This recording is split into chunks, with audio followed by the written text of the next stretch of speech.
She was 9 months pregnant with her hospital bag ready and her toddler asleep upstairs. On the night of June 13th, 2007, she told her mother that her son's father was coming over to pick him up, but that was the last time anyone would hear from her again.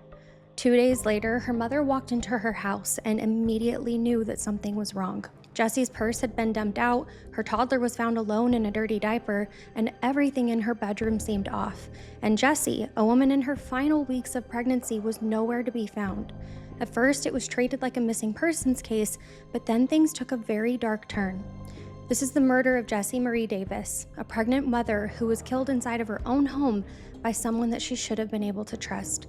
By the end of this video, you'll understand how a case with no clear cause of death still ended in a homicide ruling, and why the most important evidence wasn't what was visible, but what was missing.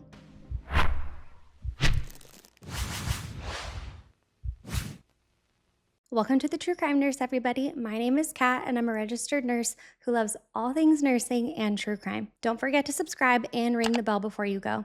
All right, my friends, grab a drink and a snack, and let's get into today's case. Jessie Marie Davis was born on June 27th, 1984, in Stark County, Ohio. This place is a beautiful, small suburban town just outside of Canton.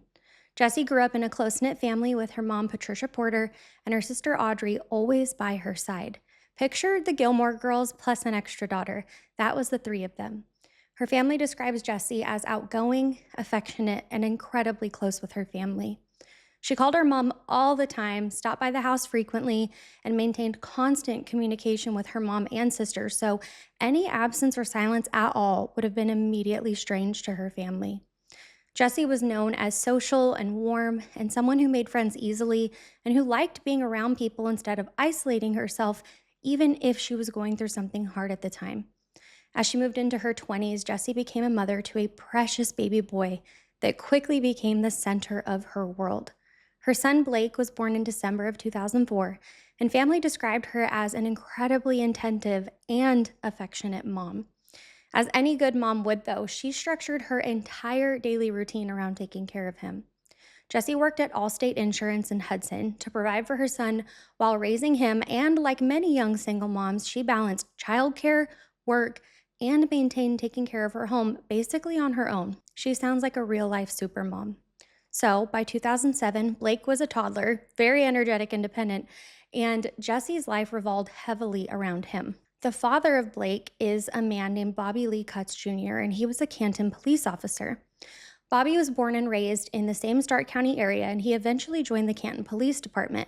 Professionally, he seemed stable and successful, and he completed the police academy training successfully, and then he held a sworn officer position, which meant that he was familiar with criminal investigations, evidence collection procedures, and interrogation tactics. Remember that as we move throughout today's case. Bobby's personal life, however, was more complicated than how he presented at work. He was married to a woman named Kelly Cutts in 2001, and they had a child together. Their marriage went through many rough periods of separation and getting back together throughout several years. During one of those separations, though, in early 2004, Bobby met Jessie at a nightclub. They had a one-night stand situation, and that is when Jessie became pregnant with Blake. Bobby knew that Jessie had been pregnant, and paternity for Blake showed that he was, in fact, Bobby's child. Even after Bobby got back together with his wife at certain points throughout their marriage, his connection with Jessie never completely went away. He had visitation with Blake and paid child support, and their relationship was described as on and off throughout the years after Blake arrived too. So he was back and forth with both Jessie and his wife. He wasn't clearly committed in a relationship with Jessie, but they always stayed connected through co-parenting, and that occasionally blurred back into romantic territory. Kelly, Bobby's wife, was aware of Jessie and of the child that they shared together, though. Their marriage was obviously already rocky, so of course this was negatively impacted by the continued presence of Jessie in Bobby's life. Kelly confronted both Bobby and Jessie at different points throughout the years regarding the nature of their relationship, but the cycles of all the back and forth between both women continued. I'm sure that this was extremely difficult to navigate for both of the women, always wondering if he was cheating or with the other one at the time. So, by late 2006, Jessie became pregnant again. She told Bobby about the pregnancy, and other people in his life became aware of it as well. Jessie loved being a mom, so she did not hide it from her friends, family, or her coworkers. She prepared for the baby, buying all the supplies, setting up space in her home, and loved talking about the future. Her mother and sister said that she was so excited, but that she was also aware that co-parenting dynamics with Bobby would continue to be complicated, especially with having another baby in the mix now. In early 2007, Bobby and Kelly separated again, and Kelly moved out permanently in February of that year. They were still legally married, though, and that detail matters because it meant that Bobby was navigating a life where he had a separated spouse, shared children with that spouse, an ongoing co-parenting relationship with Jessie, plus a second child with Jessie on the way. All those overlapping responsibilities and relationships play a significant role in what happened in June of 2007. By the beginning of that summer, Jessie was in her final weeks of pregnancy, so she was taking care of Blake and preparing everything for the new baby. Jessie and Blake lived in a beautiful home in a duplex in Lake Township, and it was normal for her to drop Blake off with her mom or her sister whenever she needed help with her son. On June 13, 2007, Jessie dropped Blake off at her mother, Patricia Porter's house. This was a visit just like any other, and there was nothing unusual about Jessie that day. She was supposed to come back to pick him up around 9 p.m., but she called her mom on the phone after she got off work. During that conversation, Jessie mentioned that Bobby would actually be the one picking up Blake that night, and that Blake would probably keep him the following day too. Again, there was no concern at all in Jessie's voice and no indication that anything was wrong whatsoever. But that phone call would be the last time that she ever heard her daughter's voice. On Thursday, June 14th, Patricia and Audrey both tried to call and text Jessie on her cell phone, but the phone went straight to voicemail and her texts weren't delivering. Her mom tried again later that evening and still couldn't reach her daughter. At that point, she assumed maybe Jessie was busy or asleep. After all, she was very pregnant and tired.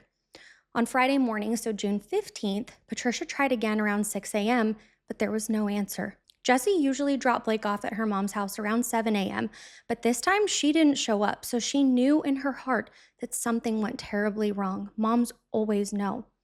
Patricia and Audrey couldn't take it anymore, so they drove straight to Jessie's house to see if there was something wrong or figure out why she wasn't answering her phone. Patricia entered through the back sliding glass door and immediately noticed that it was left unlocked.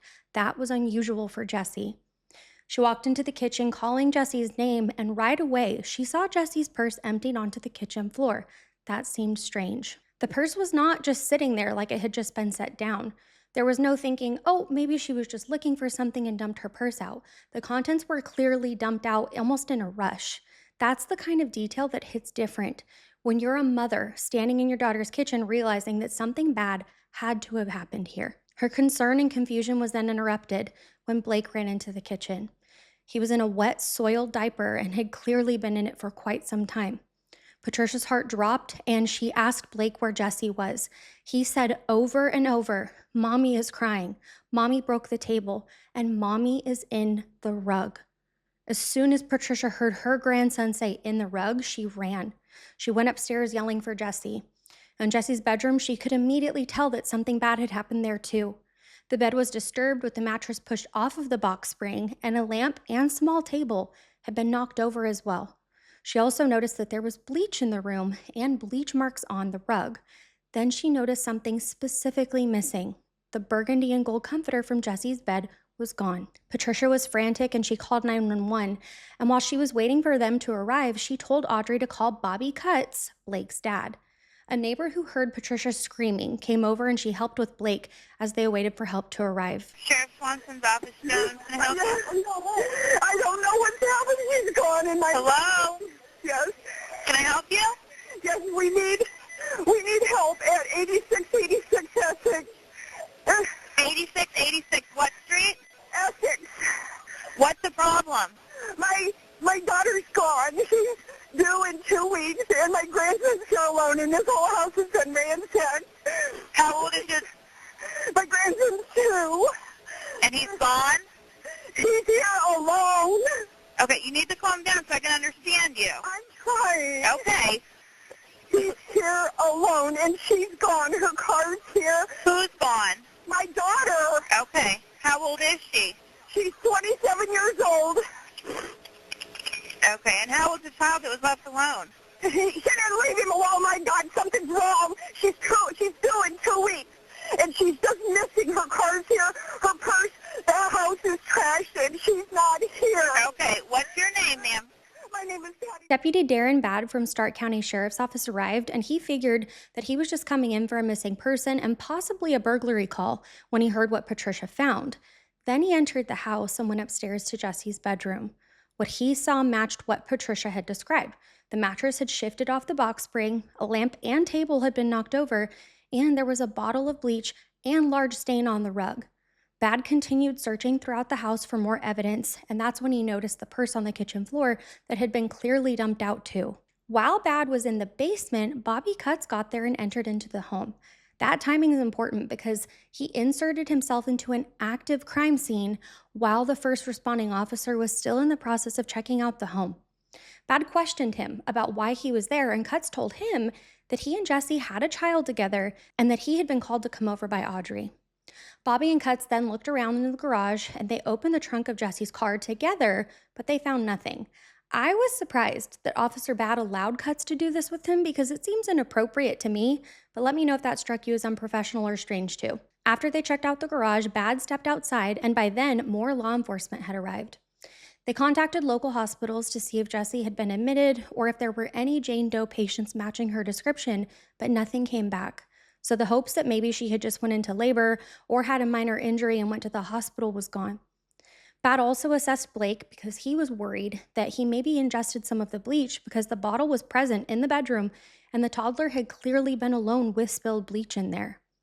The officers spoke with the neighbors too, but they didn't have any helpful information, so what they found in the home at the time was all they had to work off of. Sergeant Eric Weisburn, who was the shift supervisor that day, heard the initial dispatch over the radio, and he responded because it sounded abnormal to him.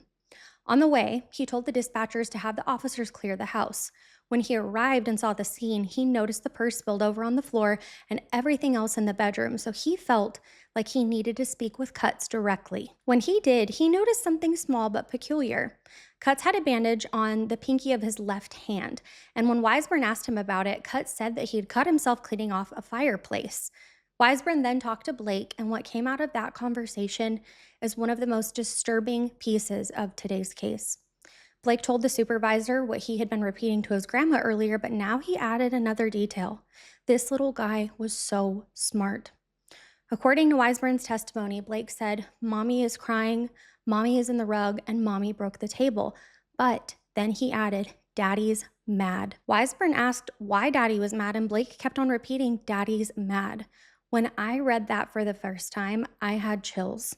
What exactly did Blake see that made him piece together that something bad had happened to his mom and while his dad was angry? From the moment that Sergeant Weisburn finished his walkthrough of Jessie's house and interviews with both Bobby and Blake, he knew that this was not a missing persons investigation anymore. This was something far more serious. The physical scene inside the house didn't match a disappearance, and the statements coming from Jessie's toddler, combined with the disturbed bedroom and the presence of bleach, made it very clear to him and the investigators that this case would need to be treated differently and carefully from the very beginning. Weisburn then asked Cutts to come back to the police station and give his formal statement, and he arrived early that same afternoon on June 15th. He said that he had visited Jessie the previous evening, which was consistent with what she had told her mother on the phone, but he said that the visit was short and uneventful. He also told the investigators that he picked up a friend named Maisha Farrell to babysit Blake because he had football practice, and he denied any knowledge of where Jessie was. He seemed like someone that genuinely was concerned about her disappearance rather than connected to it at first. Remember, though, as a police officer, he knows and is trained on interview tactics. At the same time, investigators started to dig into his timeline, and after the interview, Weisburn followed Cutts back to his house. Bobby Cutts allowed the detectives to search portions of his property, including a shed and a water well, but they found nothing. Now Cutts was aware, though, that he was being watched closely because of the search, and it also made it clear to him that law enforcement was not looking for a missing person anymore.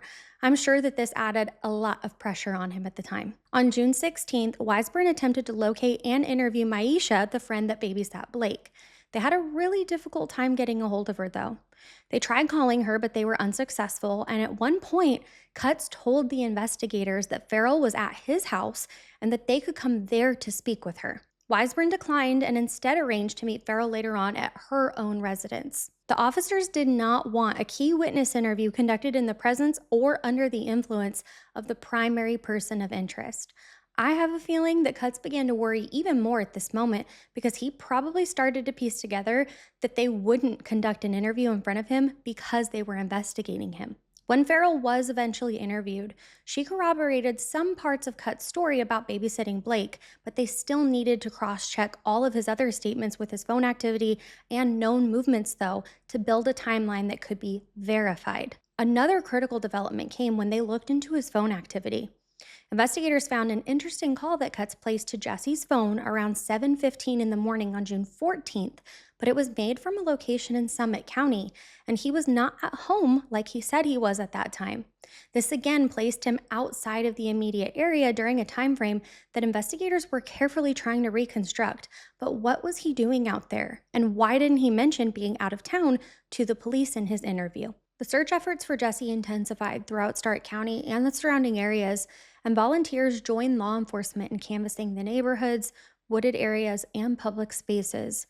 Media spread like wildfire, though, because this was a 9-month pregnant woman missing, with her toddler found alone at home, and there was no clear explanation for her disappearance. Then investigators continued to dig into Bobby Cutts' story to look for more answers, and they began to find even more discrepancies.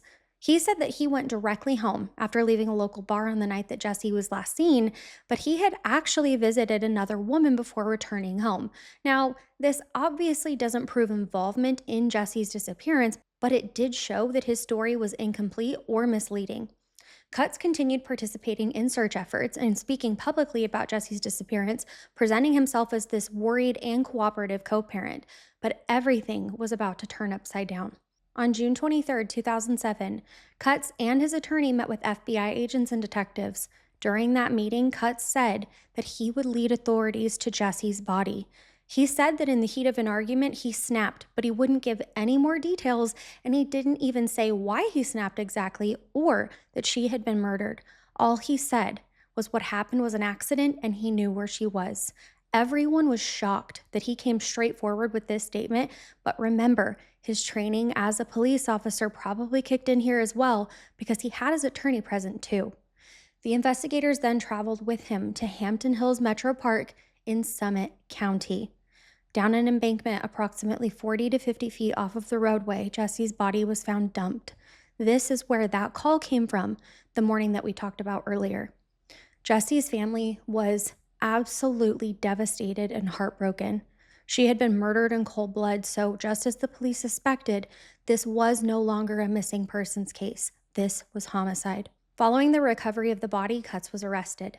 Jessie's remains were quickly transported to the Stark County Coroner's Office for autopsy, and when her body was recovered, she had been missing for 10 days at the time. According to the medical examiner, Jessie's remains were in a state of decomposition that significantly limited the ability to identify an exact cause of death. This does not mean that the autopsy was inconclusive. It means that the specific why or how could not be defined because of the postmortem changes, which we are going to talk about. Decomposition can destroy soft tissue evidence like bruising, petechiae, or subtle neck muscle hemorrhages and small abrasions that would otherwise help determine exactly how a person died. From a nursing perspective, it's important that we understand how quickly soft tissue signs degrade. Bruising, for example, comes from bleeding under the skin into the surrounding tissue. In a living person, that bruising evolves over hours and days as the blood breaks down during the healing process. But after death, and especially after environmental exposure, the skin and tissue beneath begins to break down.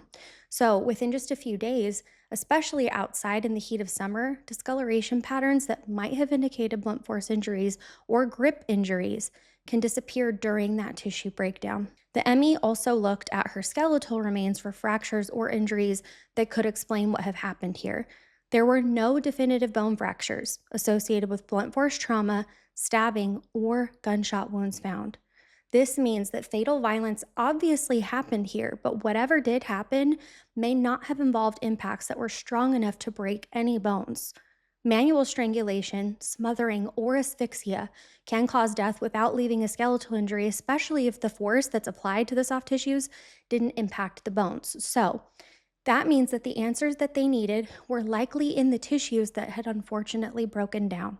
This is why the ME classified Jessie's manner of death as homicide, but the cause was listed as unspecified homicidal violence. I looked into this finding a little more, and this classification is typically used in cases where scene evidence, body location, and disappearance circumstances strongly contradict natural or accidental deaths. Jessie's case is actually the first that I have seen with this outcome, but let me know in the comments if you've seen this before too.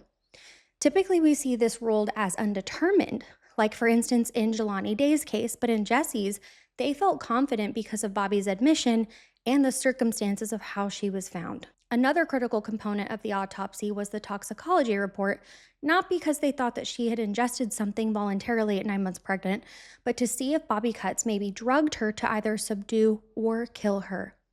Because bodily fluids were no longer available from the decomposition, testing was performed on the remaining tissue samples, but no drugs were detected in the tissue analyzed. This brings us to the fetal findings, which are going to be very hard to talk about. Remember, Jessie was in the late stages of pregnancy or full term, meaning that the baby would be viable outside of the womb under normal circumstances. Viable basically means that this baby would have sustained life on their own without mom. The autopsy determined that the unborn child died as a direct consequence of Jessie's death. Physiologically, this is what happens when the mom's heart stops and the baby's not taken out of the womb in time. They depend entirely on maternal oxygenation and blood flow through the placenta. So once maternal cardiac activity stops, oxygen delivery to the fetus ends almost immediately through the placenta and umbilical cord. In an uncontrolled environment without any medical help, survivability for the fetus would be virtually non-existent once maternal death occurred. However, I want to make it clear that if the umbilical cord had been cut, this baby would be alive because they were fully developed. Now, to go back to the investigation, just because Bobby Cutts led them to Jessie's body doesn't mean that the case is open and shut. They still needed to prove guilt beyond a reasonable doubt through a thorough investigation and evidence. The detectives returned to Jessie's house to search for more evidence now that they knew a homicide had in fact occurred there. Crime scene investigators searched high and low for anything incriminating like hair, blood, or fingerprints to bring to court.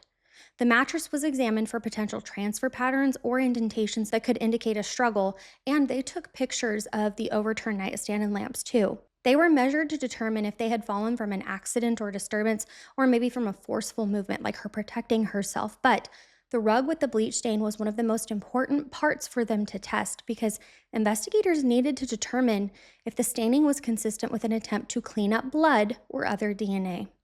Bleach can degrade biological material like blood, so it can obscure visible evidence, but microscopic traces are still detectable through special testing. Investigators documented where the bleach bottle was exactly, the condition of it, and whether or not there had been signs that it was used or moved recently. Forensic techs used luminol to search for traces of blood that maybe weren't visible to the naked eye, and what they found or didn't find was surprising. After they sprayed the luminol, much to their surprise, nothing lit up. Not on the bed or bed frame, carpet lamp, or nightstand. Remember, there was bleach there, so this was likely used in an effort to clean up, but also remember that if Cutts choked or smothered her, then there wouldn't be very much blood there, if any at all. I can't help but wonder, though, why the bleach stain on the carpet. Let me know your theories in the comments down below because this scene is just a mystery to me, and Cutts does not provide us those answers, unfortunately. Meanwhile, detectives revisited the timeline of June 13th, back to Jessie's last phone call with her mom, which was about 9 p.m. that night. They knew that this call meant that she was alive and home that night based on the pings to the local tower.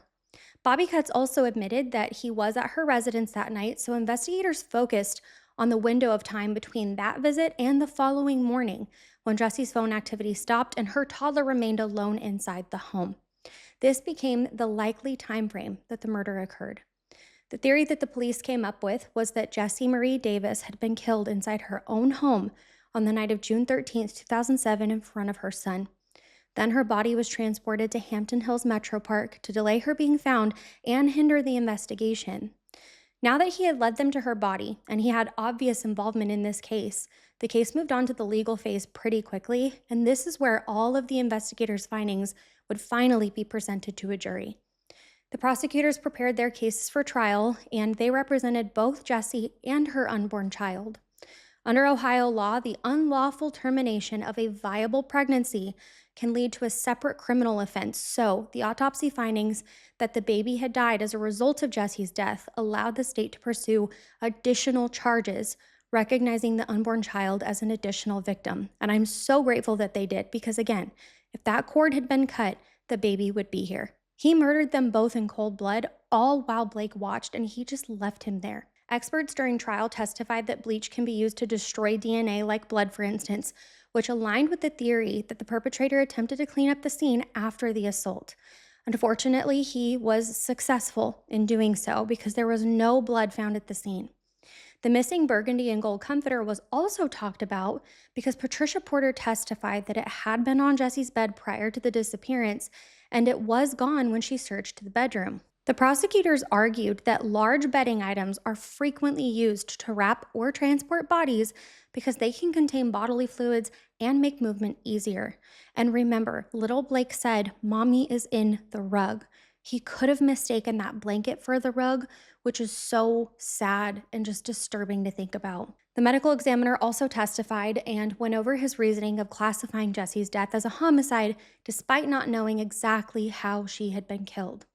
The jurors were put in an interesting situation because they weren't being asked to speculate about how Jessie died, but they needed to decide if the totality of evidence proved that she was intentionally killed by another person. Her body being hidden and led to by cuts, the condition of her bedroom, and the timeline of her disappearance all clearly supported that she had in fact been murdered. Could you imagine if anyone on the jury disagreed with that? I mean, he confessed to snapping after an argument, which seems like a confession to me, but what do I know? And last but certainly not least, both Patricia Porter and Audrey Davis testified, and they were both understandably emotional on the stand. Patricia described the unlocked sliding glass door, the purse on the kitchen floor, and how she found little Blake in his soiled diaper. This was heartbreaking for her to relive in front of everyone in the courtroom, and the deputies corroborated everything that she said. After Jessie's family testified, the prosecution rested their case, and the jury reached its final verdict in February 2008. Bobby Cutts Jr. was found guilty of murdering Jessie Marie Davis, and he was also found guilty of causing the death of her unborn child, recognizing the fetus as a second victim under Ohio law. Sentencing quickly followed, and the court imposed a sentence of life in prison without the possibility of parole for the aggravated murder of Jessie. Additional consecutive time was given for the death of the unborn child, and I want to know your thoughts on the charges being consecutive for the baby. This sentence meant that Cutts would spend the rest of his life incarcerated, and I'm glad that he's never going to know life outside of those four walls again. This monster was a police officer, and he knew exactly what to do to convolute this investigation. The best part is, though, that he wasn't smarter than his colleagues because they quickly caught on to him and justice still played out. Remember how I said earlier that Maisha babysat Blake on the night that Jessie was murdered? And remember when I said that she corroborated parts of Bobby's story? Well, a bombshell dropped during trial when Maisha Farrell finally confessed to what really happened to Jessie that night. According to her, Cutts killed Jessie Davis, then he picked Farrell up and drove around with Davis's body wrapped in a blanket in the back of his truck. She literally saw her legs and feet. Farrell said that she went with him to a park in Summit County where he then dumped her body. She also admitted to getting rid of evidence, including throwing Jessie's cell phone out the window and lying to the police about what happened that night. Farrell eventually was charged and pleaded guilty to obstruction of justice and complicity to gross abuse of a corpse, and she was sentenced to 2 years in prison plus 3 years of probation. In the years after the trial ended, Jessie's family has had to live with the devastating loss of both her and the baby that should be here. She was a daughter, a sister, and most importantly, a mother whose daily life revolved around her child and future child.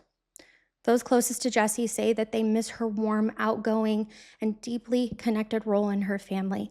Blake, who was only a toddler when he was found home alone, grew up carrying on the legacy of a mother that he will only now know through stories, pictures, and the memories of family members who loved her. For Patricia Porter and Audrey Davis, keeping Jessie's memory alive has become their top priority so that Blake will always remember and know his mom. I pray that Blake continues to know and remember his mom and sibling, and that Jessie and her baby are resting peacefully. Thank you so much for watching today's video and listening to Jessie's story. Something that I'm still stuck with, though, is why. Bobby Cutts never said why he did all of this, and at least not the real reason. If we're all here stuck wondering the same thing, I can only imagine how Jessie's family feels. Also, I want to ask your opinion on a possible future case. I've been thinking about deep diving into the death of Princess Diana. I want to stay authentic to true crime, though, and I do know that her death was officially determined to be an accident, but from what I know about her passing, there seem to have been a ton of missteps and rumors surrounding what did or didn't happen. I don't want to venture outside of true crime, though, and I certainly don't want to make a conspiracy theory video, but let me know what your thoughts are on a deep dive specifically into the death of Princess Diana. All right, now that we got all of that out of the way, please be sure to take excellent care of yourselves this week, nurse's orders, and don't forget to drop our blue butterfly secret handshake in the chat if you made it this far into the video. I will see you next weekend. Bye.